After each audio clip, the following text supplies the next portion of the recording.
tayo sa clinic, papa. Check up tayo ng ipin ngayon. Medyo malayo-layo yung pupuntahan ko. Hindi ko alam kung saan yun eh.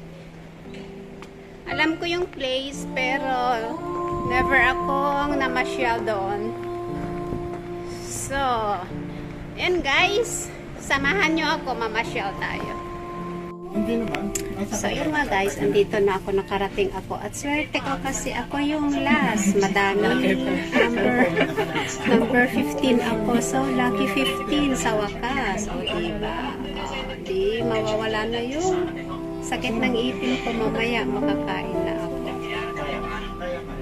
Ayan, madami kasi eh.